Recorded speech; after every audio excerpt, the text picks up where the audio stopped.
Lakshmi सूत्रम astro channel में आप सभी लोगों का स्वागत है।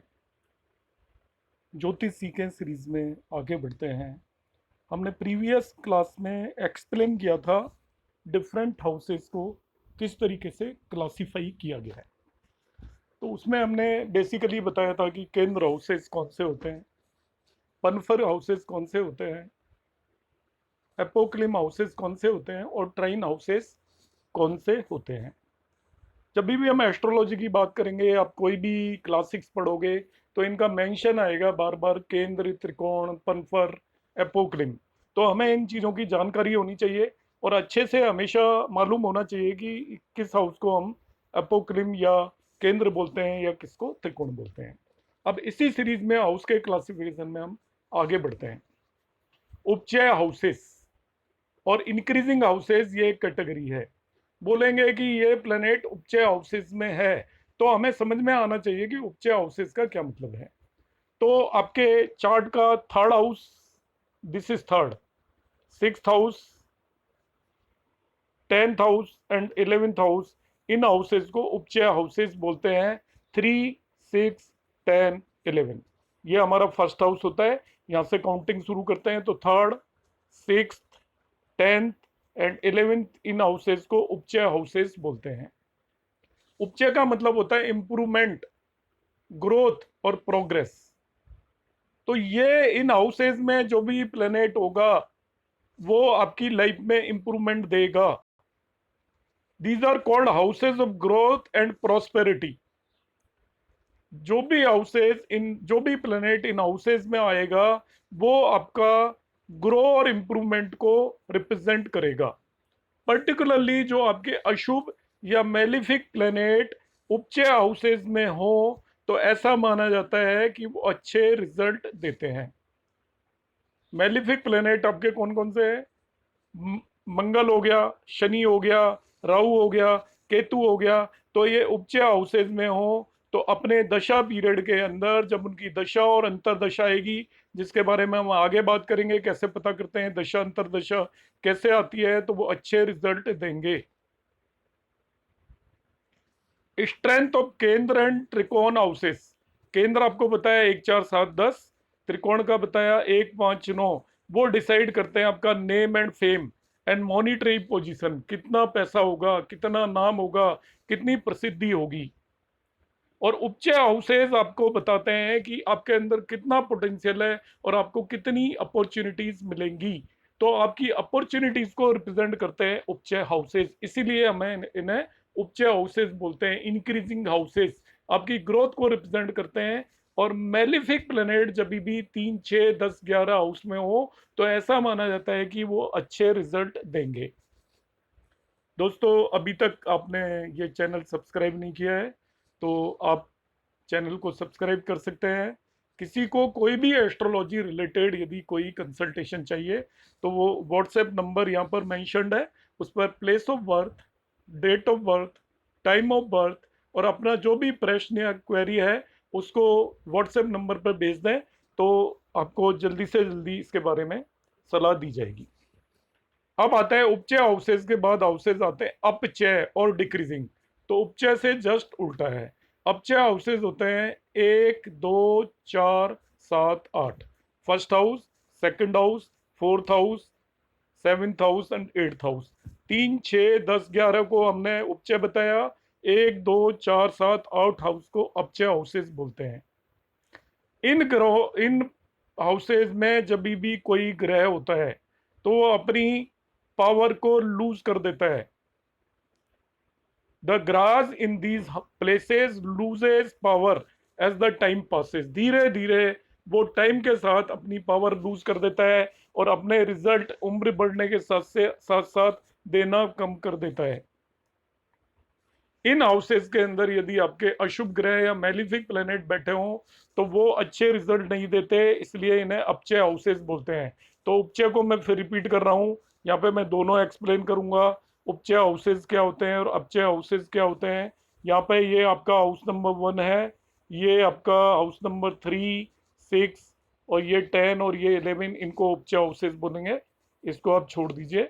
इसके बाद अपचय हाउसेस जो होंगे वो आपके होंगे 2, 4, इसके बाद हो गया आपका 2 हो गया, 4 हो गया, 1 भी अच्छे हाउस है, 7 एंड 8 हाउसेस। इन हाउसेज में जो भी प्लेनेट होते हैं टाइम के साथ अपनी स्ट्रेंथ खो देते हैं। जैसे जैसे आपकी एज बढ़ेगी वो रिजल्ट देना कम कर देते हैं। दूसरी बात, इन हाउसेज में जो मेलिफिक प्लेनेट होते हैं वो अच्छे रिजल्ट नहीं देते, जबकि उपचय हाउसेज में मेलिफिक प्लैनेट्स अच्छे रिजल्ट देते हैं, ऐसा माना जाता है। नेक्स्ट आगे बढ़ते हैं। नेक्स्ट कैटेगरी है हमारी मारक हाउसेस, मारक और डेथ इन्फ्लिक्टिंग प्लैनेट्स। तो डेथ इन्फ्लिक्टिंग प्लैनेट्स का यहाँ पे हम डिस्कस करेंगे। जो हमारा 8वां घर होता है, 8th हाउस, वो लॉन्जेविटी या आपकी उम्र को या आयु को रिप्रेजेंट करता है। 8 से यदि हम 8 काउंट करें, ऐसा भावत भावम थ्योरी है जो हम आगे डिस्कस करेंगे कि कोई हाउस जो रिजल्ट देता है उससे उतने ही हाउस काउंट करने पर जो हाउस आएगा वो भी वैसे ही रिजल्ट देता है। तो मैं यहाँ पे समझाता हूँ आपको। 8th हाउस आपका आयु को रिप्रेजेंट करता है, ये 8th हाउस है। और ये हमारा 3rd हाउस है, ये भी आयु को रिप्रेजेंट करता है। तो 8th हाउस से किसी भी हाउस से 12वां घर उस हाउस के व्यय को रिप्रेजेंट करता है, एक्सपेंस को रिप्रेजेंट करता है। अब जब हमारा 8वां घर आयु को रिप्रेजेंट करेगा, तो 8वें से 12वां यदि हम गिनेंगे तो ये 7वां घर आएगा, 7th हाउस। ऐसे ही तीसरा घर भी हमारी आयु को रिप्रेजेंट करता है, तो इससे 12वां गिनेंगे तो ये दूसरा हाउस आएगा। तो कोई भी हाउस है उससे 12th हाउस उसके व्यय को रिप्रेजेंट करेगा, उस चीज को कम करेगा, उस चीज को खर्च कर देगा। अब 8वां घर आपकी आयु को रिप्रेजेंट करता है, तो उससे 12वां घर हुआ 7वां घर, तो वो आयु को खर्च करता है, इसलिए इसको मारक भाव बोलते हैं। ऐसे ही तीसरा घर दूसरा घर है जो आयु को रिप्रेजेंट करता है। एक तो 8वां घर आयु को रिप्रेजेंट करता है, एक तीसरा रिप्रेजेंट करता है। तो तीसरे से 12वां आपका सेकंड हाउस होगा, ये जो मैंने मार्क किया हुआ है, ये भी आपकी आयु को रिप्रेजेंट करेगा। ये second house will also represent, वो सॉरी मारक होगा, क्योंकि 3rd house is representing age, 8th house is representing age. 8 से 12वां घर आपका 7वां घर है, ये भी मारक है। और तीसरे से 12वां घर दूसरा घर है, ये भी मारक है।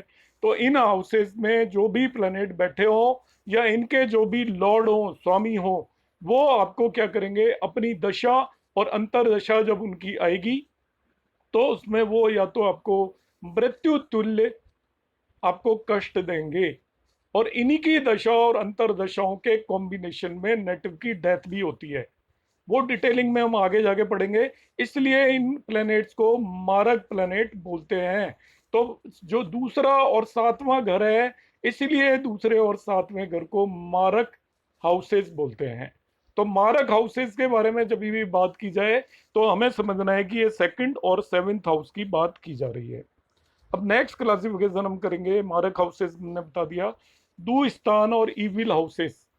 6th, 8th and 12th houses को दुस्थान और इविल हाउसेस बोलते हैं। यह भी याद रखना है, इन हाउसेस में कोई भी प्लेनेट को अच्छा नहीं माना जाता, इन हाउसेस के लॉर्ड को भी अच्छा नहीं माना जाता। ये आपका 6th हाउस है, ये आपका 8th हाउस है और ये आपका 12th हाउस है। 6, 8, 12 के स्वामी को भी अच्छा नहीं माना जाता, खराब माना जाता है, इसलिए इसको इविल या दुस्तान हाउसेस बोलते हैं। और इनके जो लॉर्ड होते हैं उन्हें भी अच्छा नहीं माना जाता। जो 6th हाउस है जो यहाँ पर मैंने मार्क किया है, ये आपके 6th हाउस रिप्रेजेंट करता है जनरली डिजीज को, बीमारी को। 6th हाउस रिप्रेजेंट करता है आपके ऊपर कर्ज को। 6th हाउस रिप्रेजेंट करता है कोर्ट केसेस को।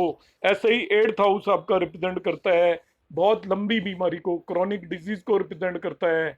और ऐसे ही आपकी कोई भी अचानक एक्सीडेंट को रिप्रेजेंट करता है, कोई भी आपका शोक संदेश अचानक जो आएगा उसको रिप्रेजेंट करता है। ऐसे 12th हाउस आपका हॉस्पिटलाइजेशन को रिप्रेजेंट करता है, जेल को रिप्रेजेंट करता है।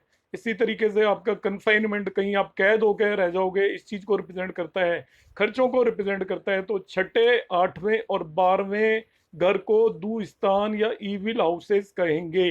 तो जब भी दुस्थान की बात होगी, अब एस्ट्रोलॉजी पढ़ेंगे तो आपको दिमाग में रखना है 6, 8 और 12वां हाउस दुस्थान माना जाता है। इनमें जो प्लेनेट बैठे होते हैं उसके बारे में बाद में बात करेंगे। अभी इन हाउसेस को दुस्थान माना जाता है, वो चीज हमें ध्यान रखनी है।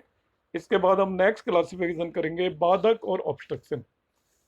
अलग अलग लोगों की कुंडली में अलग अलग हाउसेस, बाधक हाउसेस होते हैं। ये डिपेंड करता है। तो पहले मैंने राशियों का क्लासिफिकेशन आपको मालूम हो तो बताया था। मैंने तीन तरह की राशियां बताई थी आपको। चर या मूवेबल, वो थी 1, 4, 7, 10।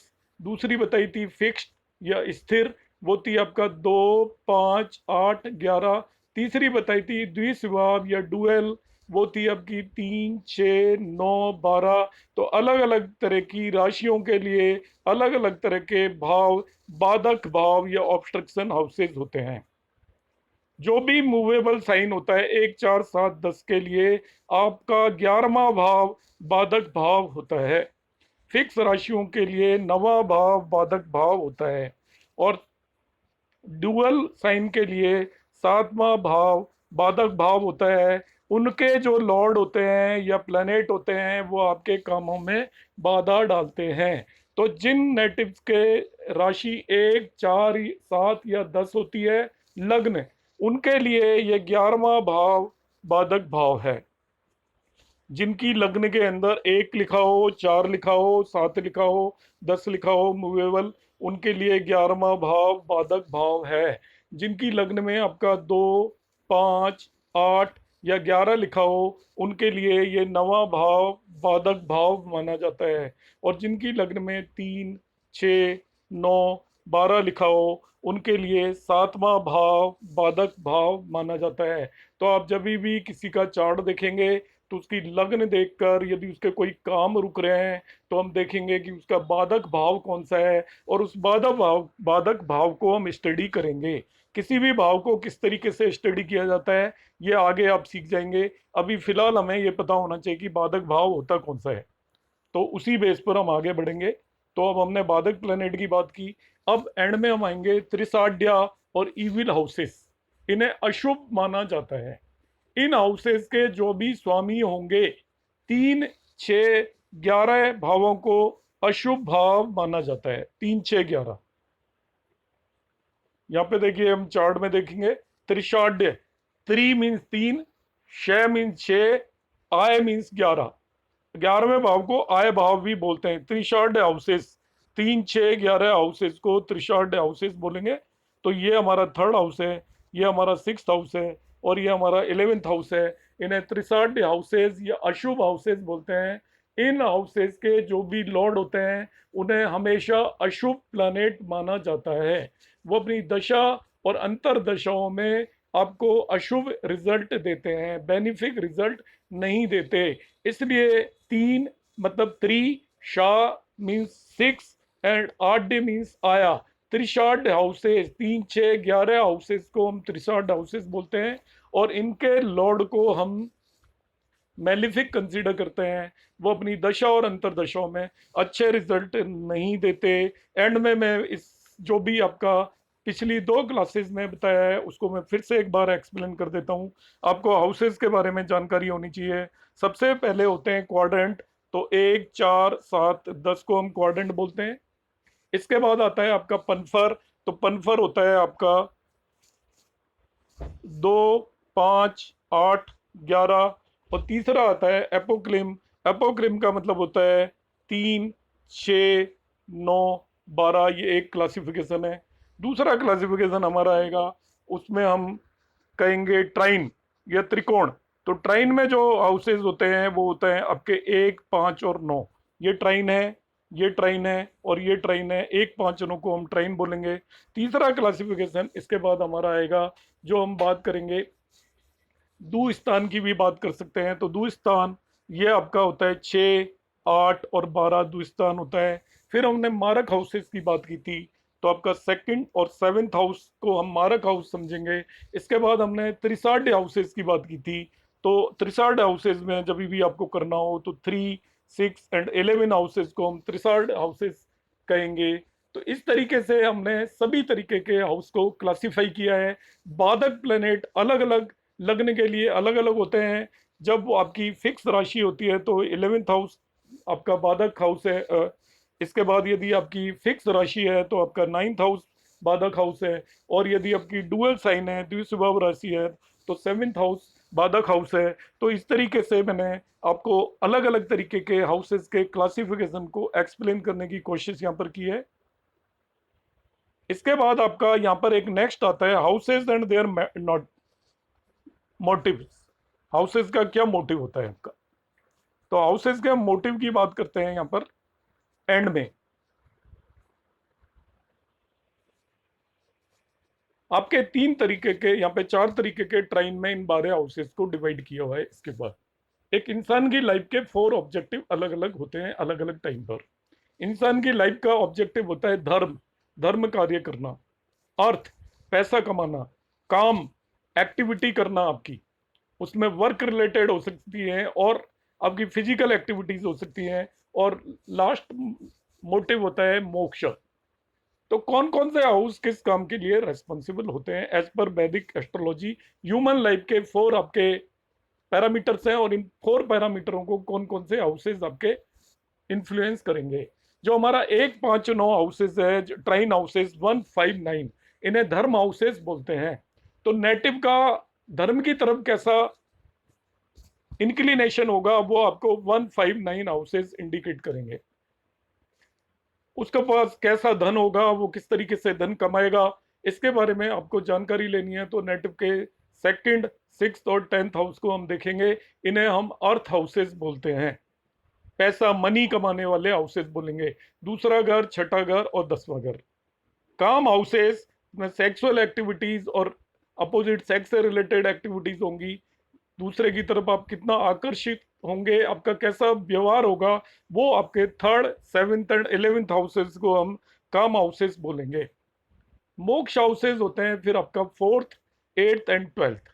नेटिव को मोक्ष मिलेगा या नहीं, उसका मोक्ष की तरफ इंक्लिनेशन होगा कि नहीं, वो स्पिरिचुअल होगा या नहीं होगा, ये डिसाइड करने के लिए हम 4th, 8th and 12th houses के बारे में बात करेंगे। तो इस तरीके से दोस्तों हमने इस क्लास के अंदर आपको सभी तरीके के हाउसेस के बारे में सारी डिटेलिंग बताई, और बाकी स्पेसिफिक हाउसेस के बारे में हम आगे जैसे जैसे बढ़ेंगे बताते जाएंगे। मगर एस्ट्रोलॉजी सीखने के लिए हमें ये नोमेनक्लेचर अच्छे से मालूम होना चाहिए कि यदि उपचय हाउसेस बोला जाए तो आपके माइंड में आना चाहिए कि हम किन हाउसेस की बात कर रहे हैं। केंद्र की बात बोला जाए तो आपके माइंड में आना चाहिए कि हम किन हाउसेस की बात कर रहे हैं। तो धीरे धीरे करके अब हम कई चीज़ों के बारे में डिस्कस कर चुके हैं। अलग अलग राशि को किस तरीके से क्लासीफाई करते हैं, अलग अलग प्लैनेट्स को किस तरीके से क्लासीफाई करते हैं, अलग अलग भावों को हम किस तरीके से क्लासीफाई कर सकते हैं, इन सारी चीज़ों पर हम बात कर चुके हैं।